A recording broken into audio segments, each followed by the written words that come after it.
करदम जी आए, अपनी झोली लेके आ गए कि लो जी हमारा वादा पूरा हो गया, अब हम जा रहे हैं तपस्या के लिए। इस प्रकार करदम जी परिक्रमा की भगवान कपिल की। अब यहाँ एक बड़ा सुंदर प्रसंग मन में अगर कोई विचार करे तो आता है कि भगवान घर पर आ गए, फिर बाहर जंगल में जाने की क्या जरूरत है। अक्सर हम लोगों की यही भावना रहती है कि भगवान ने घर में जन्म ले लिया, फिर हम बाहर क्यों जाएंगे। देखो वो शरीर धारण करके आए थे, और करदम जी को कौन से चाहिए? जो अंदर में है, जो अंदर में बैठा है ठाकुर, उसके दर्शन करने हैं।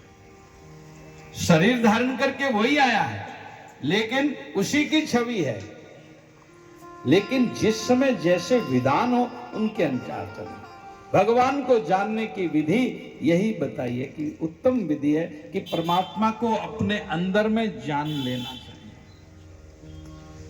लेकिन हमारा ध्यान इधर नहीं रहता। कल घट में है सूझे नहीं लानत ऐसी जिंद तुलसी, या संसार को भयो मोतिया पे। हम देख ही नहीं रहे कि हमारे अंदर भगवान बैठा है। हम बाहर वाले की दौड़ में दौड़ रहे हैं। बाहर वाले क्रम, पूजा पाठ, मंदिर, सत्संग, कथा, ये हमको भगवान की ओर जाने के लिए प्रेरित करते हैं कि जाओ वहां से हमें मिलती है। जैसे कथा सुनी, हमें मिला कि भगवान अंदर में है, तो उस समय हमें प्रयास करना चाहिए कि अगर भगवान अंदर में है तो हम जाने। जाने बिन होई प्रतीति, बिन प्रतीति होई न प्रीति, प्रीत बिना नहीं भक्ति दृढ़ाई, जिन खगेश जल की चिकनाई। बिना जाने तो लगेगा नहीं कि कोई जान पहचान को। आज इतना जना मिले बेगा बेगा मिलो जन तो कहवा सावे सीताराम जी है। घना वर्ष करते हो, 9-10 वर्ष करते हो, जिनका देखोड़ा हो बेटे थे कभी देखा ना। क्यों? वृक्ष हो या रिश्ते, वृक्ष हो या रिश्ते, दोनों को लगा करके भूल जाने से दोनों ही सूख जाते हैं। रिश्ते में भी मिलते रहने का जल देना पड़ता है, और वृक्ष में भी उस जल को समर्पित करके उस वृक्ष को हरा भरा रखा जा सकता है। रिश्तों को हरा भरा रखना है तो मिलते रहिए, वृक्ष को हरा भरा रखना है तो पानी देते रहिए। वो वृक्ष छाया देगा, उसका फल मिलेगा। लेकिन आजकल न तो रिश्तों की कदर है, रिश्ता फोन में दिए क्या जाना रे बेचारे के आया ना, मैं जाऊं बाहर जाऊं, हमारा काम है क्या, मैं थाने फोन कर दे वहां आकर के, और वो फोन कर दे को नहीं आओ पाछो।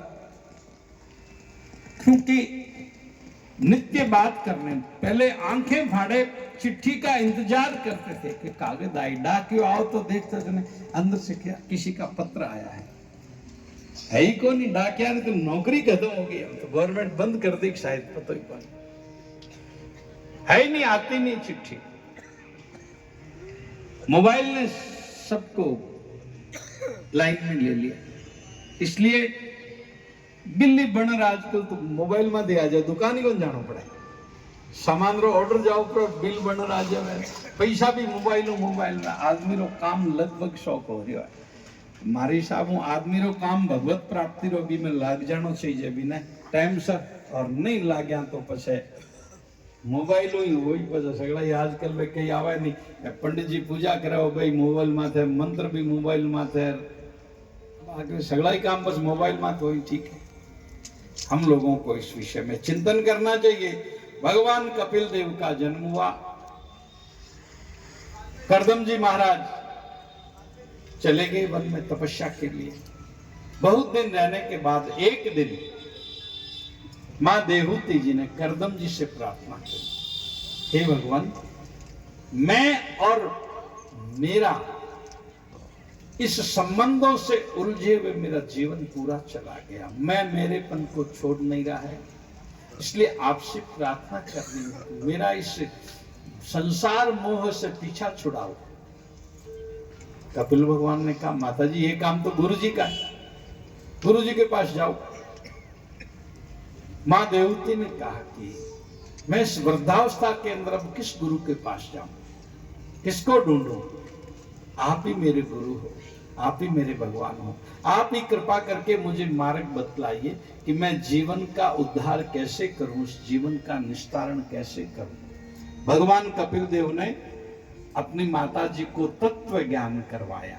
आत्मज्ञान करवाया, उस आत्मा से परिचित करवाया जिससे परमात्मा की प्राप्ति का रास्ता है।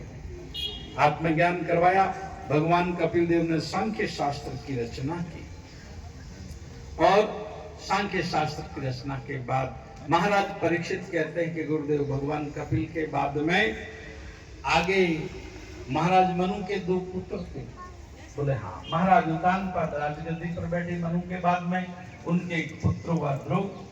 कुछ समय बाद महाराज उतानपाद ने एक और विवाह कर लिया रुचि नाम की और उनके उत्तम नाम का पुत्र हुआ। सुनीति को दूसरे महल में शिफ्ट कर दिया गया और रुचि को पटरानी बना लिया। रुचि के उत्तम नाम का पुत्र हुआ। रुचि ने कहा अधिकार मेरा है आप पर, सुनीति का नहीं है। इस प्रकार के झगड़े होने लगे और एक दिन बालक ध्रुव महल में खेलते खेलते आया, पिता की गोद में चढ़ने का प्रयास किया, लेकिन महारानी सुनीति ने कहा बालक नीचे उतर, राजा की गोद में बैठने का अधिकार मेरे पुत्र का है और यदि तुझे राजा की गोद में बैठना था, मेरी कोख से जन्म लेके आया, सुनीति की कोख से जन्म लिया, तू नहीं बैठ सकता। मेरी कोख से जन्म लेने के लिए भगवान का भजन